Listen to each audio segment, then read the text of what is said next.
Cara, a gente vai bater um papo hoje, vai ser um papo de compadres, porque eu acho a tua história muito bacana, mas vou te fazer alguns elogios durante o programa, porém, entendam você que está ouvindo, que a única coisa que você não pode esperar do Rodolfo é honestidade se ele falar que vai fazer hambúrguer, e aí eu conto essa história um pouco mais pra frente, vamos que vamos. Você ficou marcado com a história do hambúrguer. Aces, quinto andar. O nosso papo de hoje vai ser com o Rodolfo Matias. O Rodolfo ele é um grande amigo, um cara que eu tive a honra de conhecer e trabalhar junto. E talvez esse seja um dos maiores benefícios da Aces. A gente faz grandes amigos e conhece grandes histórias.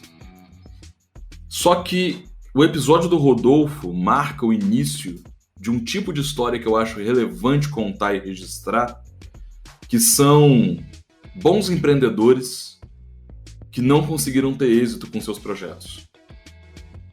A gente discute muito cases de sucesso, porque cases de sucesso ensinam, cases de sucesso inspiram, mas são nos fracassos e nos erros que estão os maiores aprendizados da nossa vida.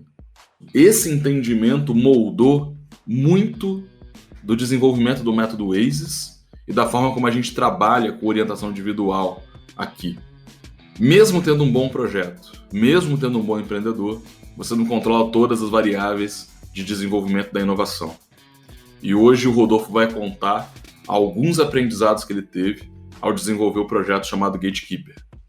Eu falo que ele é um marco aqui no Inovação com Y, porque eu quero trazer mais histórias como a do Rodolfo. Bons empreendedores que tentaram, mas por situações adversas não conseguiram desenvolver o seu projeto. Na inovação, gente, a maioria dos projetos não chega ao final. A maioria. A gente precisa entender por quê. É entendendo aonde as pessoas bateram a cara na parede que a gente pode se preparar para desviar no caminho. Fiquem agora com o episódio do Rodolfo e com essa história que é muito rica. O episódio de hoje é um oferecimento do programa de aceleração da ACES Inovação. Se você tem uma startup e quer fazer parte da nossa comunidade, estando em contato com outros CEOs, com empresas que investem em inovação e especialistas de diversas áreas, a ACES é o lugar certo para você. A gente coloca a mão na massa junto com você, oferecendo orientação individual, descobrindo a melhor versão da sua ideia e, claro, contando com o apoio de toda uma rede de inovação da qual você pode fazer parte. Quer saber mais? Entra no site aces.com.br e venha conversar com a gente. Bom dia, boa tarde, boa noite para você que está ouvindo esse humilde podcast chamado Inovação com Y. Meu nome é Denis Ferrari, sou CEO e fundador da ACES Inovação e eu estou aqui com ele, que é meu parceiro há muito tempo, que é o cara que faz um berimbau tocar, Rodolfo Matias. E aí, meu velho, tudo bom? Opa, beleza, Denis? Obrigado aí pelo convite, muito legal, tô ansioso aí pelo esse bate-papo e agradeço aí a audiência que tá cada vez maior. Parabéns aí pelo programa. Vamos lá, Rodolfo. Primeiro, para quem não te conhece, cara, fala um pouco de você, de onde você veio e como que surgiu principalmente a EPOL/Gatekeeper, que foi o projeto onde a gente se conheceu. Então vamos lá, eu sou formado em Sistemas de Informação, me graduei como a primeira turma de Sistemas de Informação aqui do Estado, do Espírito Santo. Logo depois eu fiz Gerenciamento de Projeto e Gestão Empresarial. Toda essa bagagem, né, a bagagem que é importante, acadêmica, começou a me direcionar para o mercado mesmo como um todo, porque eu sempre tive essa característica de fazer acontecer. Há alguns anos atrás, eu não consigo precisar quando, foi 2005, se eu não me engano. Ficar velho é uma bosta, né, cara? Você vai perdendo. Exatamente. Eu trabalhei numa agência digital chamada 4Ps, aqui do estado, uma agência super reconhecida, dos amigos aí, Rodrigo Quintão e Luciano Guimarães. Trabalhei diretamente na área comercial nessa agência e toda vez que eu vendia um site, vendia uma publicação, trabalhava com um cliente, nós começamos a observar que o cliente ele ficava assim muito feliz com a entrega, só que ele ficava com aquela interrogação, e agora, o que eu faço? Isso daí nos primórdios mesmo da internet. Então eles ficavam assim, beleza, agora eu tenho o meu site, o que eu posso fazer agora? Então nós começamos a entender, e isso foi em 2007, que agora eu consegui lembrar a data, nós decidimos e desenvolvemos internamente um sistema de disparo de e-mail para você acompanhar o seu público, e na época o e-mail era, assim como hoje ele ainda é muito forte, mas o e-mail era a única estratégia assim, direto de relacionamento com o cliente. Ainda não tinha as redes sociais, tinha algumas redes sociais, mas não era tão forte quanto é hoje, muito menos os aplicativos de chat no celular, né? A internet, não somente a internet, mas como os meios tecnológicos estavam se estruturando, né? Foi logo depois da bolha da internet. Aí foi desenvolvido um sistema para envio de e-mail marketing, que era para disparar para toda a sua lista, com possibilidade de utilização de variáveis que eu digo o nome da pessoa, essas coisas que é bem natural hoje. Depois de desenvolvido, o primeiro cliente que eu levei, vendemos. Segundo cliente, vendemos, sabe? Parecia Coca-Cola no deserto. Nesse momento, nós tomamos a decisão de ir para São Paulo, em 2008. Lembro bem dessa data porque coincidiu com a queda da Bolsa Americana. São Paulo, por ser uma grande capital, ela sente muito mais esses aspectos mundiais do que o propriamente Espírito Santo. É uma onda onde muitas vezes nem chega a nossa cidade. Mas só que lá em São Paulo também foi assim, uma sensação. Começamos a vender, trabalhar muito. E a IPOL, ela se desenvolveu como uma empresa de relacionamento digital. Por causa dessa variação no mercado, então quem está vivendo aí é crise sempre existiu, sempre vai existir, só vai mudar o nome, então o empreendedor tem que estar preparado para crises, né? São ondas que acontecem e essa onda sempre vai quebrar na cabeça de quem não está preparado. Mas aí voltei para o estado, continuei atendendo principalmente São Paulo, porque ficou muito registrado isso. Comecei a atender muito o norte do país, foi bem bacana, Recife, muitas capitais aí, né, nós começamos a atender, trabalhando daqui de Vitória mesmo. Então nós tivemos um reconhecimento muito bom e uma caminhada aí de 11 anos. A IPOL, ela se manteve muito forte, conquistando muitos clientes, e foi uma jornada de sucesso. Além de ser uma jornada de sucesso, o mercado começou a inflar, como todo dia surgiu uma empresa nova de e-mail marketing, tanto aqui no estado quanto fora. Então era uma coisa assim, o mercado ele ficou muito disputado, e quando se disputa muito, o preço vai lá para baixo. E aí eu senti essa necessidade de empreender dentro da própria empresa, né? Renovar. Então nós começamos a pensar sobre se a IPOL é uma empresa de relacionamento digital, nós precisamos mudar o foco ou melhorar o foco. Aí começamos a agregar mais ferramentas, como o SMS, o WhatsApp, mídia programática. Então nós começamos a aumentar o leque de soluções, já que nós sempre tivemos muita abertura no mercado. Cara, vendo você falar da saída para São Paulo e tal, a gente não se conhecia, a gente não estava próximo dessa época, a gente foi se conhecer bem mais lá na frente. Mas é engraçado que você falou uma coisa certa, né? A crise só muda a causa e o nome, mas é cíclico, né? De tempo em tempo vai ter uma parada que vai cair um meteoro no mercado, alguns vão crescer, outros vão morrer, e vai mudar. Nenhum oceano fica azul por muito tempo, né, cara? Tipo, começou inovando, porém, era uma bola que estava quicando. Vem o segundo entrante, vem o terceiro entrante. Daqui a pouco você está brigando por diferenciação, quando na verdade você tem que buscar inovação de novo, né? Sempre está buscando esse oceano azul, né? Exatamente. E é engraçado, porque quando você para ver toda a sua caminhada, a maioria das empresas elas começam inovando, né? E aí eu estou falando do nosso mercado. Só que quando ela atinge essa inovação, muda-se o foco da operação. Então você começa a operar e esquece de inovar. Só que você já começou inovando, então é muito importante que tenha esse ciclo de inovação, pegando o gancho aí dessas crises que acontecem, isso sempre vai acontecer.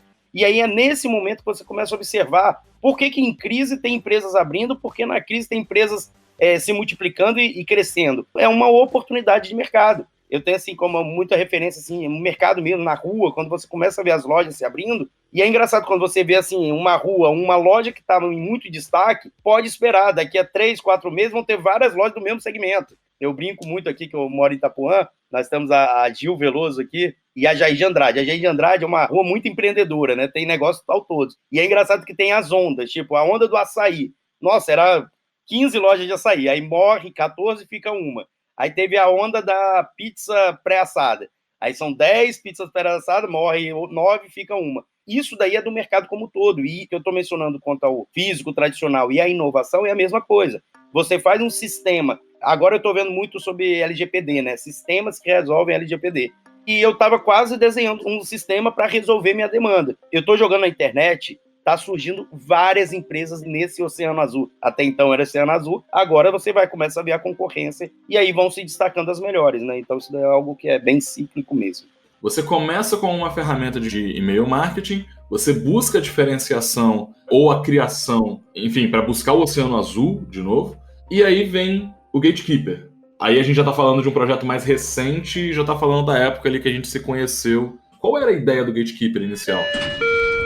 A ideia do Gatekeeper era automatizar todo o processo de relacionamento com o cliente, iniciando com o e-mail, mas podendo utilizar outras plataformas. Em termos gerais, o Gatekeeper ele criava a newsletter da empresa ou do veículo de comunicação, mas de acordo com o desejo de leitura do cliente. Vamos lá, o cliente ele torce para o time A, ele mora em determinada cidade e ele tem um perfil de ler notícias voltadas para a economia. Então, essa newsletter ela é montada automaticamente de acordo com o perfil de quem estava lendo. E aí, acompanhando essas características, vai sempre somando conteúdo relevante para essa pessoa. Além da informação segmentada para cada leitor, nós trabalhamos também, entrávamos com publicidade segmentada. A entrega do resumo da informação de acordo com o perfil de leitura, com publicidade associada para poder dar mais relevância e monetizar todo esse processo. E aí, para quem está ouvindo e possa não entender de conceito de nutrição e marketing digital, o que o Facebook faz para manter você na plataforma? Ele te entrega o que você tem interesse. É assim que ele te mantém engajado na timeline. A maioria das redes sociais avaliam o seu comportamento e os seus cliques para entender que tipo de conteúdo que eles vão entregar para você. O que o Rodolfo está dizendo é que essa mesma filosofia é aplicada para a montagem de e-mail, né, das marcas e tal. E é importante a gente entender que uma das coisas mais difíceis, de fato, das empresas fazerem é entregar o conteúdo certo, na hora certa, para a pessoa, buscando aumentar o engajamento. O e-mail, por mais que seja uma das mídias mais poderosas que a gente tem até hoje, ele nem sempre é uma mídia que recebe a atenção devida pelos setores de marketing. Existe uma necessidade, a mídia é efetiva, mas era difícil fazer um trabalho, principalmente profissional, como você está falando, né? De pensar assim, beleza, já é desafiador você ter versões da newsletter para personas diferentes, ainda mais se a gente estiver falando de um nível de personalização muito individual, né? Exatamente. O e-mail ele é uma das principais mídias de contato direto com o seu público, tá? Então a intenção sempre foi atrair o público para o seu ambiente. Vamos dizer aí um jornal online, por exemplo. O jornal online ele tem 40% de retorno desse público, periodicamente. Então, basicamente é o seguinte, se você tem 100 pessoas que acessam o seu site diariamente, 40 dessas pessoas são pessoas que retornam periodicamente. E essas 60%, né, essas 60 pessoas, por que elas não retornam? Porque às vezes falta um impacto, falta levar informação de qualidade para esse leitor, é você ter uma comunicação constante com ele para que ele retorne digitalmente para o seu ambiente, aumentando assim suas taxas. Então o projeto ele visava muito a qualidade da informação para o leitor final, e o que chamava mais atenção positivamente é que a publicidade dentro desse meio é que pagava toda a brincadeira. Então, se eu tenho uma lista lá de 100 mil pessoas, a possibilidade de eu entrar com publicidade segmentada para essas 100 mil pessoas era muito grande, né? Então, você começa a entender melhor o público e engajá-lo para poder ter um melhor relacionamento com ele. E aí eu estou fazendo o link aqui para que todo mundo possa entender a analogia. Da mesma forma que o Facebook mantém você na plataforma e monetiza através de anúncio, no teu caso era basicamente a mesma coisa. O fato de você montar e-mails bem qualificados que as pessoas abrem e leem te possibilita pegar um espaço dessa newsletter e ter uma publicidade ali com a mesma filosofia, uma publicidade segmentada para algo que faça sentido para a pessoa. Seria isso? Exatamente. O modelo de negócio, ele não era nenhuma inovação porque ele já existe, mas a forma que estava sendo feito, ele sim era uma inovação, inclusive com alta demanda. Então, nós tivemos aí uma solicitação mesmo, porque normalmente é interessante, as empresas elas não dão devido valor para o mailing que elas já possuem, mas elas têm um desejo incontrolável pelo mailing de outras empresas. Normalmente ela fala assim, opa, você tem mailing? Como é que você faz? Você aluga? Não, eu não te vendo, não alugo, porque eu prezo pela qualidade e, obviamente, mantemos essa qualidade, principalmente por não fazer sentido entregar mailing para ninguém. Porém, a sua publicidade pode vir dentro do nosso mailing. Você pode engajar o nosso cliente, inclusive eu consigo segmentá-lo. A proposta era conseguir segmentar. Então você gostaria de falar com quem, qual é a localização da pessoa, então você conseguia fazer o filtro por gênero, por localização, por tipo, perfil de consumo de informação. Então, se eu tenho pessoas lá que estão lendo muito sobre veículos, né, aquelas dicas de veículo, a gente conseguia entregar publicidade de seminovos ou novos, exclusivo para essas pessoas. Se tem pessoas que leem muito sobre culinária, assim como foi feito, nós entregamos publicidade, canais de culinária. Todo o processo ele se encaixava, né, na teoria, na organização, ele se encaixava de uma forma muito fluida, né, porque era uma demanda dos jornais, principalmente, ou geradores de conteúdo, que pode ser empresas tradicionais, com um público que desejava ler, e no meio dessa brincadeira tinha a publicidade que investia para poder aproximar, né, e encurtar o relacionamento com o público final. Você falou uma coisa aí, me veio uma frase na cabeça, que mailing é igual piscina, né? Gostou de usar, mas dá um trabalho danado para cuidar. É melhor. Talvez seja por isso que tesão no mailing dos outros, sacou? Você vai lá, dá um mergulho. É exatamente assim. O pessoal que tem conquista, muitas vezes a empresa tem toda a fórmula na mão, inclusive em várias palestras assim que eu já participei, como ouvinte mesmo, né? Eu já participei de algumas que o tema era: quando acaba o dinheiro, quando acaba a verba de publicidade do Google, do Facebook, o que vocês fazem, né? Isso eu perguntando para grandes empresas. Foi unânime, todas as empresas. Aí nós pegamos um mailing que nós já temos, aí a gente trabalha e consegue reverter venda. Aí a minha pergunta: pessoal, se vocês já têm um mailing, por que vocês não começam por aí? Ao invés de esperar acabar toda a verba, por que vocês já não começam por onde vocês têm certeza que vai dar resultado? Aí o pessoal, porque a cultura para o cliente, nossas metas é sempre atrair mais pessoas, novos clientes. Beleza, mas quem já está dentro de casa é o melhor cliente, ele já te conhece, ele quer comprar, ele tem disposição. Então, por isso que o mailing, ele é uma mina dentro de uma empresa, mas ela sempre vai ficando de lado, e aí perde-se muito esse valor, porque tem ainda aquelas discussões, né, que o e-mail vai acabar, que o WhatsApp é o que está bombando, que é isso e aquilo. Não discordo que o WhatsApp é uma plataforma fantástica, as redes sociais são plataformas fantásticas, não discordo. Porém, eu acredito muito que ainda tem uma vida longa ainda para o e-mail e que com certeza ele gera resultado. E principalmente quando nós estamos falando de e-commerce, estamos falando de tecnologia, relacionamento, pode ter certeza, o e-mail realmente é algo que sempre me surpreende positivamente. Para quem está ouvindo, e só para a gente fechar esse parênteses do e-mail, avalia se no seu negócio o Facebook conseguiu fazer uma coisa muito legal, que é a métrica de vaidade, né? Que é a fanpage cheia de curtidas, né? Quantas pessoas compartilharam o meu post. Mas, na real, o Facebook ele é uma mídia que ela não é sua. Os seguidores não são seus, né? E o Facebook pode sequestrar os seus seguidores a hora que ele quiser, como sequestrou, entre aspas, algumas vezes ao longo dos últimos anos. Sempre que ele muda as regras de acesso, por exemplo, à sua fanpage, hoje, se você quiser publicar alguma coisa para que toda a sua base de fãs consuma, você tem que pagar. A lista de e-mail é a mídia própria mais barata e eficaz que a sua empresa pode ter. Então, não olhar para isso. E, de novo, se o Facebook morre de uma hora para outra, você perde os fãs. Agora, se o Facebook morre de uma hora para outra, você não perde seus e-mails. Ter uma mídia própria, muita gente fala, vou fazer aplicativo, vou fazer alguma coisa com o meu cliente. Mas, cara, o básico do básico do básico, bem feito, é o e-mail, né?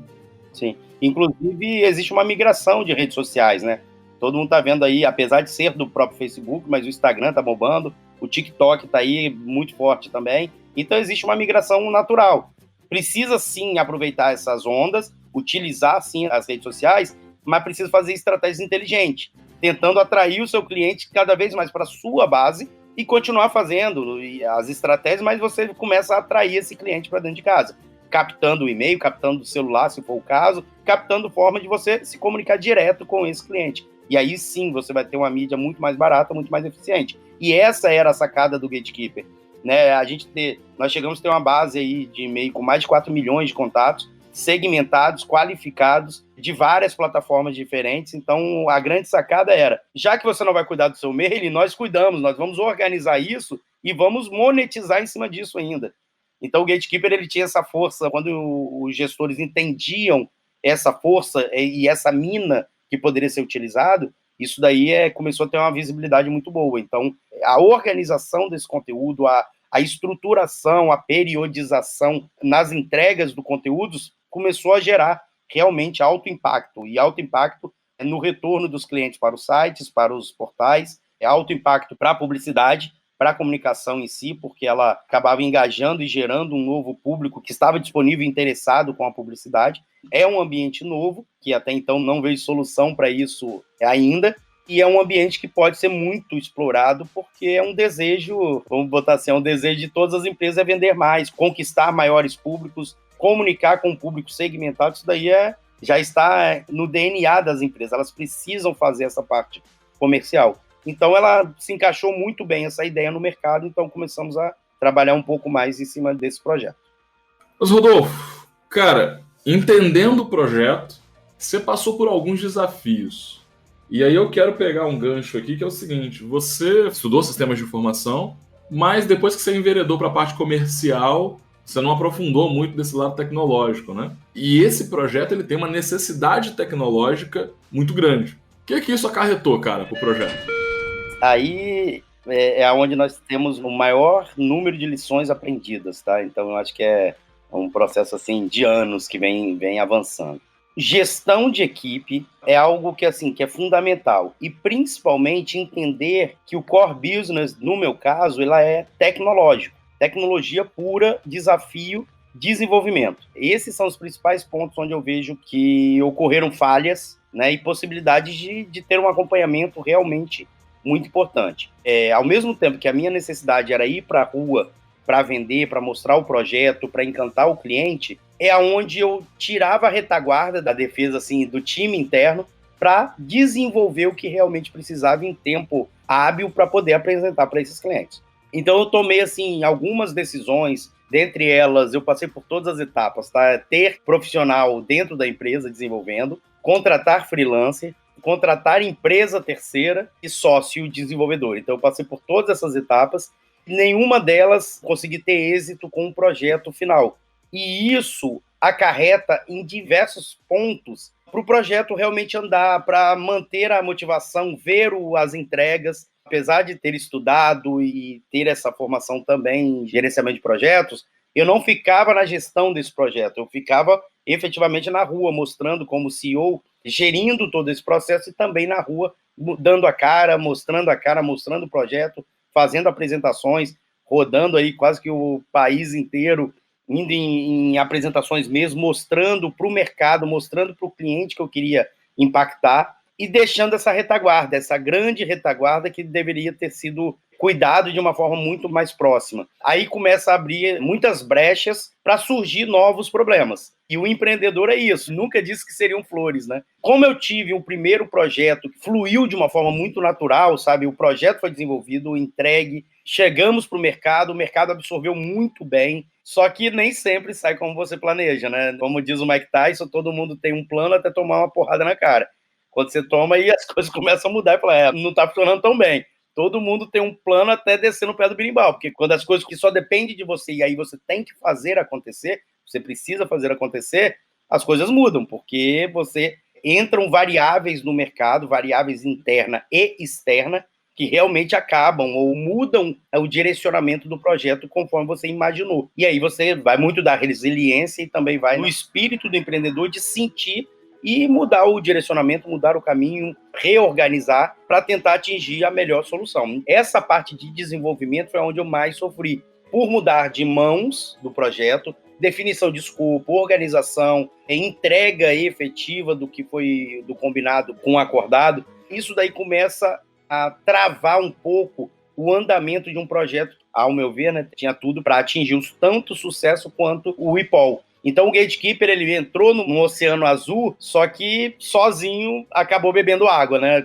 Acabou não avançando como deveria, principalmente por esses fatores tecnológicos. Você falou que deu errado todos os caminhos possíveis que geralmente você vai estudar em gestão, né? Desde internalizar, seja com equipe, seja com sócio que vai cuidar disso, até terceirizar completamente o desenvolvimento. E aí, para mim, é onde mora talvez um dos cenários que eu peguei parte dessa história e vi algumas coisas acontecerem de perto, que é o seguinte: não é que essas estratégias são falhas, mas você não controla todas as variáveis que as envolvem, né? Então, quer dizer, eu vi que pelo menos 2 ou 3 estratégias dessas poderiam ter dado certo, não deram certo, cara, por coisas extremamente atípicas, assim. Por exemplo, uma das pessoas que a gente conversou que gostou muito do projeto, estava para cuidar da parte tecnológica, né, que eu já sabia que essa pessoa tinha um respaldo técnico muito bom. Você também gostava da pessoa e falou, cara, não dá, tô com 10 mil demandas aqui, gostei muito do teu projeto, mas não conseguiria me dedicar nesse momento. Então, quer dizer, não é que a estratégia estava errada, mas você segurou muito tempo o projeto. Esse tipo de desenvolvimento ele é igual guerra, quanto mais cedo termina, melhor para todo mundo, menos mortos e feridos, né? Se você segura mais tempo do que você devia, você começa a sangrar, você começa a ter que cortar na carne. É muito difícil você manter as decisões racionais quando o projeto não vira, porque para quem está ouvindo e entendeu o paradoxo, o Rodolfo nunca teve problema de venda. O Rodolfo é um excelente vendedor.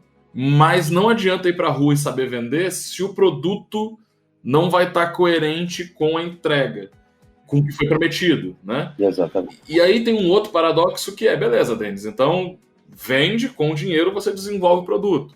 Tudo bem, na teoria isso pode funcionar, mas qual é a porrada na cara? Às vezes você não achar a pessoa certa para cuidar ou desenvolver o produto, e as pessoas te deixarem na mão. Então, quer dizer, o Rodolfo teve programador que sumiu, o Rodolfo teve empresa que quis desenvolver o próprio framework e trouxe uma complexidade para o projeto e um custo que, caramba, não fazia muito sentido. Tem questões místicas aí sendo envolvidas porque não é possível tantas estratégias não darem certo e eu tô de testemunha viva que o Rodolfo tentou. Porra, não foi falta de tentativa, não foi falta de esforço. Rodolfo tentou. Não foi falta de tentativa, né? Emocionalmente para o projeto, tá? Porque obviamente, é através das pessoas do projeto. Isso daí é cansativo. É cansativo porque a sua própria equipe, o time, eles começam a falar, putz, tem alguma coisa errada, por que isso? Você tentou ver esse contrato? Sim, contrato de tudo. Você passou o escopo certo? O escopo está aqui, está muito bem definido, foi feito com a equipe. As cobranças, como é que estão sendo as cobranças? As cobranças estão sendo periódicas, toda semana.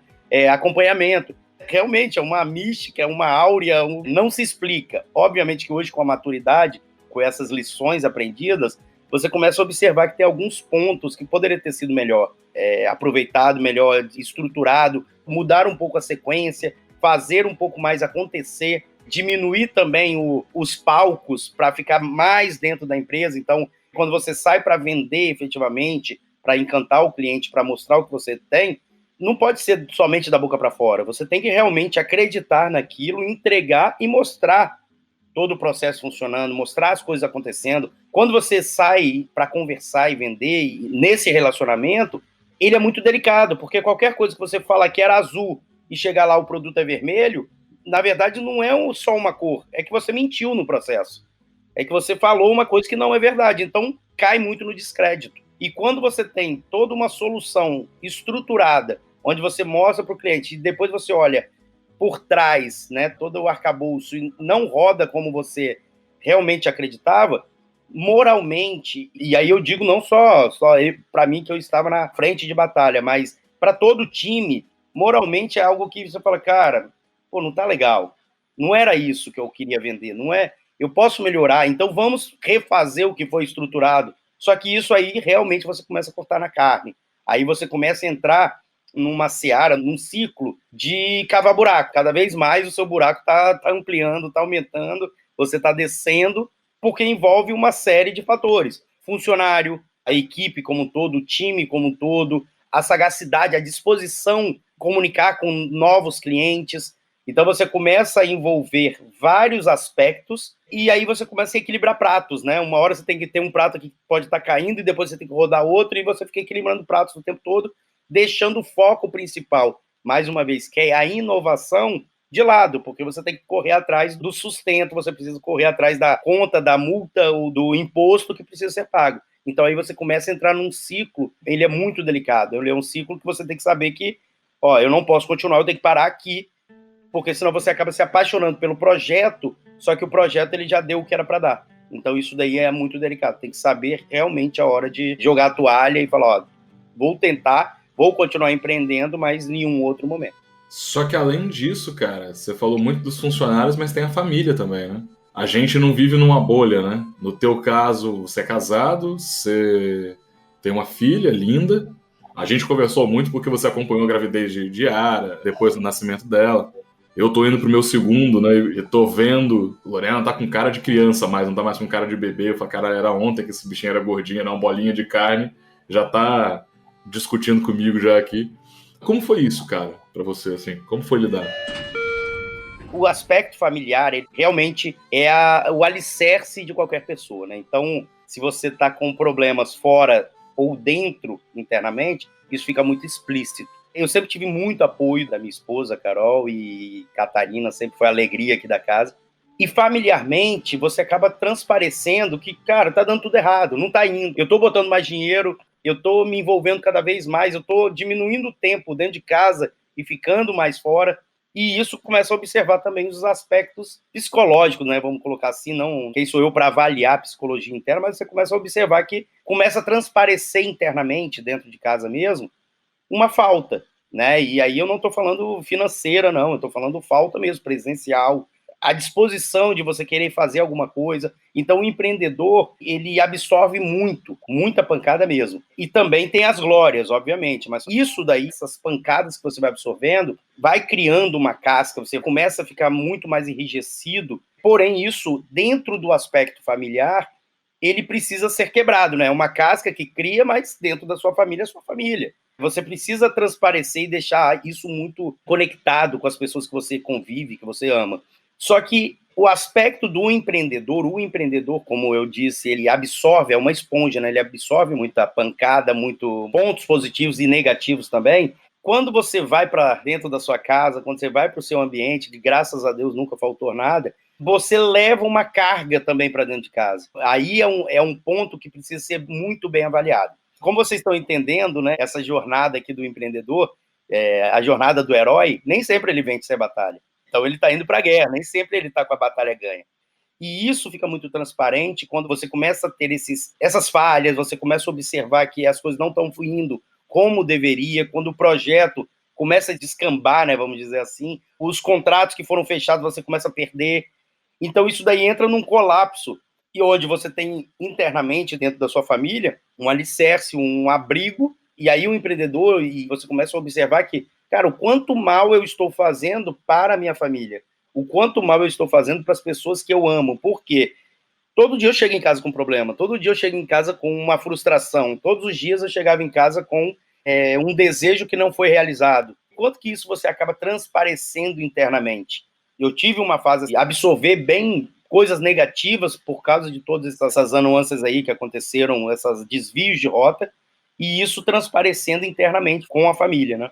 Graças a Deus, assim, sempre fui muito bem acolhido. Minhas conversas com a minha esposa, com a Carol, sempre foram muito transparentes mesmo. Ela, putz, uma guerreira, assim, sempre me ajudou, sempre me apoiou muito em qualquer decisão que eu tinha tomado. Quero tentar mais uma vez. Poxa, vai lá que você vai conseguir.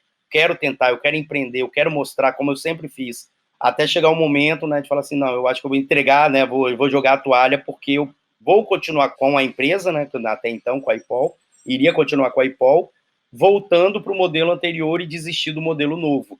Porque foi nele que boa parte da energia foi sugada. Pô, se você acha que isso é o melhor, e aí conversando internamente, vai, que nós estamos aqui para te apoiar, e aí é onde você recupera suas energias, suas forças, para poder ir para a batalha de novo, onde foi o ciclo que eu decidi dar o stop no Gatekeeper, que era o novo projeto, e voltar todas as forças para o IPOL, que era a empresa onde já estava consolidada, que já tinha mercado. E aí vem um ponto muito importante. Nessa transição da inovação do projeto, eu acabei deixando também um pouco a empresa que já estava consolidada stand-by. E aí o que acontece é que os clientes sentem, né? Eles sentem isso aí, eles sentem a sua energia. Então, quando você começa a migrar muito para uma nova tecnologia, uma nova operação, e entenda o seguinte, o problema não é criar uma nova operação, inovar, tá? Isso daí não é o problema. O problema é você deixar quem já está junto com você, a empresa, tudo rodando e as coisas acontecendo, em stand-by, deixando de lado. Ali está o grande ponto. O que gira financeiramente, o que entra em dinheiro para você poder fazer a roda girar, ela estava em segundo plano. E isso começou a diminuir, e quando você começa a diminuir, começa a afetar o projeto principal. O projeto até então, né, definiria como um projeto principal. Então aí foi virar a chave, deixar, pausar o projeto novo, voltar para a empresa e fazer o que sempre foi feito, né? Atender os clientes, trazer novos clientes, aumentar o mercado, dar um drible na crise, reinventar, mostrar coisas novas, buscar coisas novas, entender o que o mercado está solicitando para poder fazer com que o projeto volte, né, o projeto não, a empresa volte a ter a maturidade que sempre teve. Então, aí, nesse momento, eu comecei também, além de entregar a solução, nós começamos a trabalhar também com a gestão do processo. Então, o cliente ele solicitava a ferramenta e aí a gente falava, ó, beleza, além da ferramenta eu posso fazer tudo que você quer. Né? Nós seríamos uma house, né, vamos dizer assim, uma agência focada no relacionamento do cliente. E aí as coisas começaram a voltar a fluir de uma maneira assim mais natural, porque já era um ambiente que eu trabalhava. Né? Cara, você está falando algumas coisas aí que são muito poderosas. Eu vou me permitir fazer um parênteses aqui, que é o seguinte. Família, nunca encarem quem está ouvindo isso, família, como um ônus, né? Tipo, é um bônus. No final do dia, uma das coisas que mais fortalece você. E no final do dia, o resultado do seu trabalho vai impactar as pessoas que você mais ama, que são elas, né? Assim, não vou empreender porque eu sou casado, já sou casado, não vou empreender porque eu tenho filho. Você tem que ter noção, e eu acho que esse papo aqui é muito para você ter noção da responsabilidade e do que pode acontecer se você empreender, independente do quão competente e engajado você esteja com o projeto. A inovação não é um processo de certezas, é totalmente o contrário, na verdade. Você pode fazer tudo certo, ainda assim dar errado. O que você tem que gerenciar o tempo todo é o tamanho da porrada que você leva, porque não é só você que se machuca. Mas família não é dor, família é potência, né? Eu ouvindo você falar, dentro da empresa, um dos maiores desafios, e a gente está falando é equilibrar pratos, né? Você foca numa coisa, sem querer você desfoca de outra, seja do negócio tradicional, seja de, vou resolver vendas, mas quem é que está cuidando da tecnologia? Vou cuidar da tecnologia, quem é que vai cuidar das vendas? É por isso que ninguém faz nada sozinho. Só que essa mesma pessoa que está se dividindo para cuidar de partes diferentes da empresa tem que se entender como marido, tem que se entender como pai, e essas coisas são feitas ao mesmo tempo. E quando você está passando por uma questão difícil na empresa, é muito complicado você não ser afetado, como você seria afetado se acontecesse alguma coisa com a sua família, né? Poxa vida, eu dou graças a Deus de... Lorena tá com 2 anos e 3 meses, eu nunca precisei sair correndo pro hospital pra nada. Assim, eu sou um privilegiado, sortudo, porque essa bichinha é uma maquininha de saúde, a gente nunca teve problema com ela.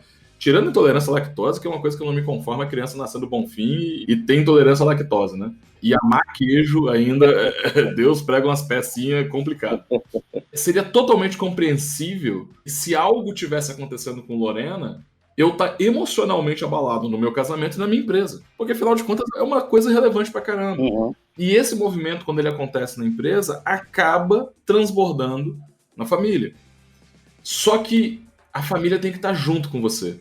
Obviamente, quando a gente fala família, né, filho, dependendo da idade, não vai entender. Eu tô aqui gravando esse papo com o Rodolfo e Lorena ela tá agora com esse negócio de ficar aqui no meu pescoço, né, sentar no meu pescoço. Uhum. Ela não me pede colo mais, ela quer ficar na minha cabeça, descansando aqui em cima. A gente saiu aqui para tomar uma água, papai, cabeça, botei ela um pouquinho para tirar, né? A criança tem vai entender no momento certo, mas não existiria Ace se não fosse Yara, e eu falo isso muito de boca cheia, porque apesar dela não me ajudar tecnicamente, o apoio moral que a família te dá para você aguentar essas porradas, bicho, é o alicerce que não te deixa cair. Faz algum tempo que a gente não conversa sobre isso especificamente, e eu vou te fazer uma pergunta pra gente encerrar o bloco Gatekeeper e caminhar pra sua reinvenção. Quando parar, velho? Olhando pra trás, eu lembro que você se fez essa pergunta várias vezes ao longo do caminho. Você investiu muito tempo, você investiu às vezes até, algumas pessoas poderiam dizer, mais do que você deveria no projeto. Quando parar? Essa pergunta é a de $1 milhão, né? Realmente é muito pessoal isso daí, vai de cada empreendedor, porque o quando parar, eu vou falar a minha visão, a minha interpretação. É quando você já não está mais à vontade com o projeto.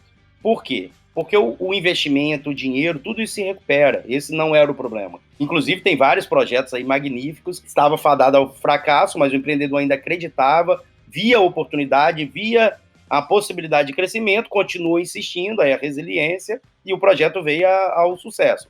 Assim como tem outros empreendedores também que só se afundaram cada vez mais.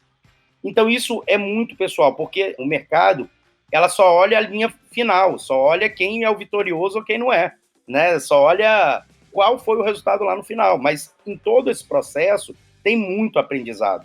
muito aprendizado mesmo. Tanto que eu estou mencionando aqui para vocês que eu tive uma empresa com sucesso, quase não teve quebra-molas no caminho, mas foi um sucesso, assim, estrondoso que a IPOL teve, e o Gatekeeper foi totalmente contrário. Foi rolando uma bola de neve que cada vez aumentava. Também tem os seus aprendizados, né? E aí, respondendo sua pergunta, quando parar é quando você não está mais à vontade com aquela brincadeira. É quando aquilo ali realmente está te consumindo mais do que você acha que é o necessário. E aí a minha visão. Tem pessoas que olham a hora de parar de acordo com o fluxo financeiro. Ó, tá ruim o fluxo financeiro, vou parar por aqui. Nada de errado. Tem pessoas que começam a parar quando começa a interferir no final de semana. E para mim eu nunca tive disso, porque eu sempre fui muito correria, né? Ir para a rua mesmo, tentar, final de semana, viajar, não tem problema quanto a isso. Só que quando isso deixou de ser prazeroso, que era muito mais problema do que solução, propriamente você não consegue ter brilho nos olhos na hora de encantar um cliente, na hora de apresentar o projeto, aí sim começa a falar, putz, não tá legal. Não é esse caminho e não é por causa das finanças, mais uma vez, não é por causa do status, né? Não é por causa da roupa nova que você vai vestir ou não. Essa não é a discussão. A discussão é o quanto você está bem e você se enxerga fazendo isso daqui a 10 anos, 20 anos, mas quanto tempo você aguenta? Ainda se sentiria bem em fazer isso? Então é muito delicado esse ponto. A delicadeza é você entender qual é o seu momento. Então isso daí é uma resposta individual. Para mim, foi no momento que eu não parei de me sentir bem com o projeto. Ali eu falei, realmente eu já não estou tendo tanto prazer em fazer o que eu gostaria. E aí eu voltei efetivamente para a empresa principal, que era a IPOL, com os projetos, com todo o conhecimento que já estava embarcado. Importante que você que está ouvindo não confunda ficar à vontade com ficar confortável, tá? Porque confortável você nunca vai ficar, mas a vontade é Exatamente. Essa internalização da motivação do projeto, né? Exatamente.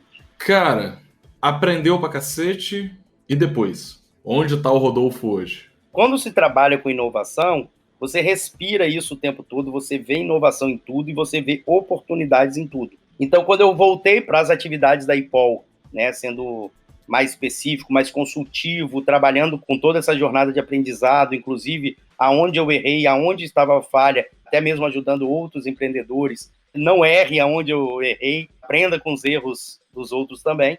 E nessa jornada eu recebi um contato de uma grande amiga, e hoje é supervisora, que é a Janine, querendo conversar sobre uma oportunidade para eu voltar para o Grupo Águia Branca, né? Eu entrei como estagiário, me tornei analista de sistemas web, depois me tornei o responsável pelo setor de web na época, isso tem alguns anos. E aí ela me fez um convite sobre uma nova área dentro do Grupo Águia Branca para trabalhar com transformação digital e inovação. E essas são as pegadinhas da vida, né? Onde você observa e fala assim, cara, mas eu empreendi, né? Eu sou empreendedor, eu tenho a minha empresa. Eu tentei empreender novamente, não tive tanto sucesso quanto gostaria nessa segunda jornada, porém eu tive um conhecimento muito amplo, o ciclo de aprendizado foi muito positivo, e vem uma proposta como essa, assim, que me encheu de orgulho, de falar, eu estou disponível, estou disposto a aceitar esse chamado, né, vamos dizer assim, e aí, mais uma vez, volta para a família, recorre à família, conversa internamente. Mas eu tenho a minha empresa que durante anos você tem um apego sentimental, né? Só que aí precisava desse novo desafio. E o desafio é muito legal, que é compor a equipe de transformação digital e inovação de um grupo, né, magnífico aí com 72 anos de estrada, além de outros negócios. Então você começa a observar e ver, valeu a pena assim, todo o esforço que foi dado, todo o conhecimento absorvido. E hoje eu faço parte, né? Eu encerrei a empresa, fiz um trabalho de agradecimento para os clientes, fui finalizando todo o processo e encerrei a IPOL, o CNPJ da IPOL. E hoje eu estou full time no Grupo Águia Branca, trabalhando com transformação digital e inovação, compondo uma equipe, assim, uma equipe única, muito bacana, e ainda mais nesse momento que nós estamos mudando, né? Nós estamos nos reinventando, trabalhando em casa, com a família, mais uma vez, unida, mas olhando para novas possibilidades, e foi o que nós mencionamos no início. Crise tem, não será a última, vão surgir outras, espero que não tão drásticas como essa, e mesmo assim começa a observar as oportunidades que vão surgindo nesse momento. Dentro de um grupo tão grande, trabalhando com transformação digital, você começa a observar que dá para empreender, e dá para empreender internamente. E isso que é fantástico. O empreendedor não deixa de ser empreendedor.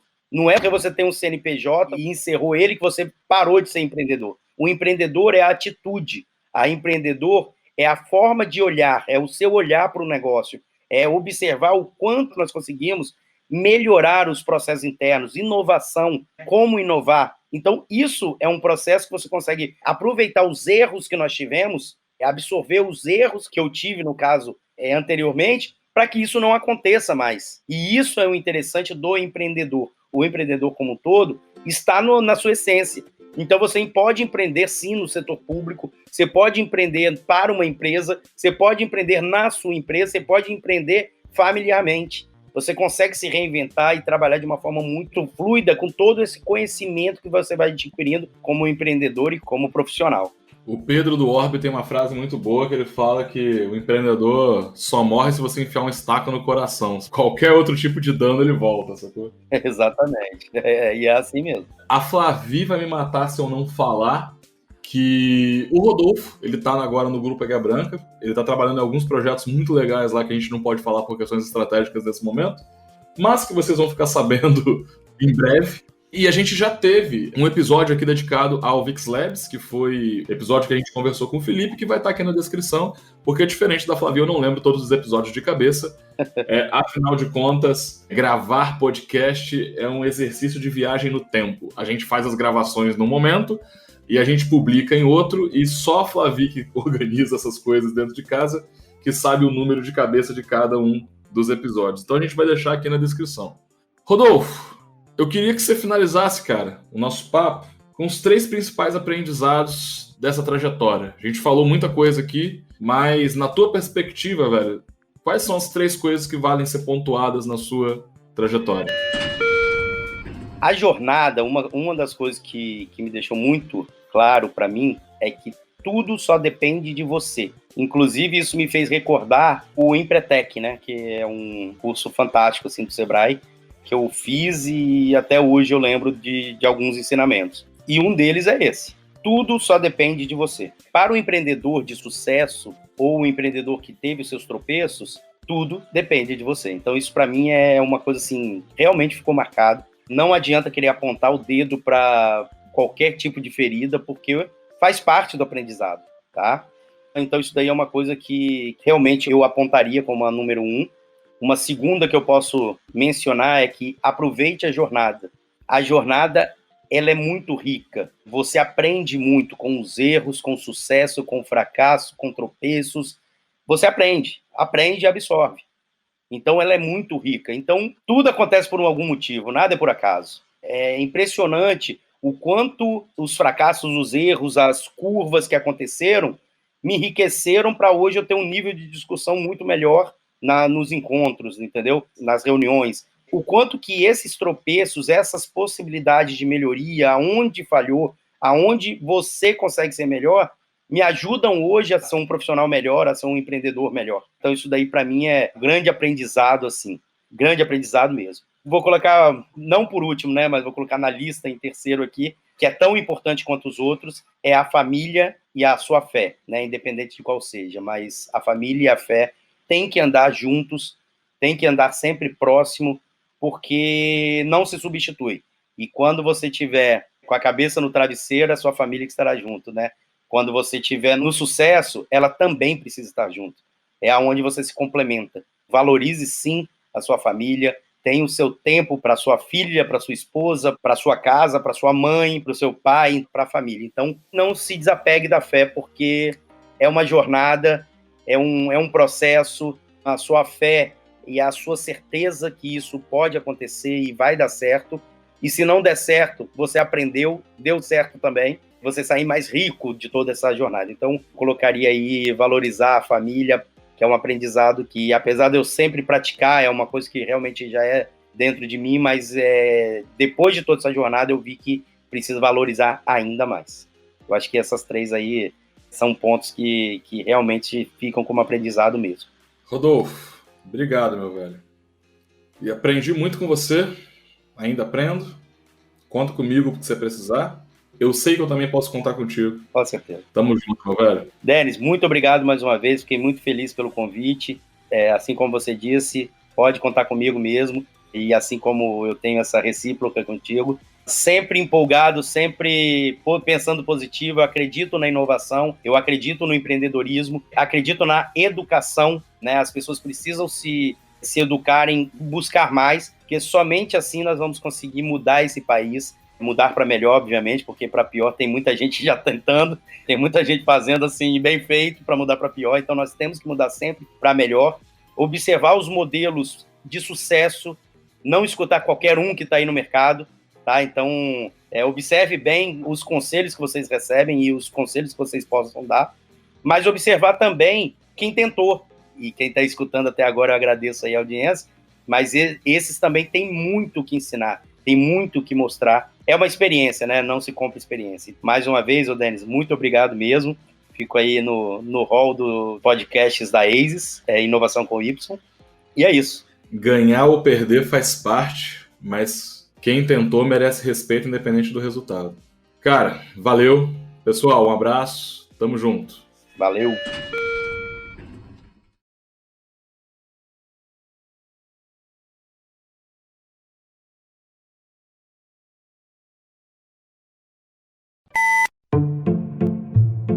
Denis, você travou para mim aqui, tá?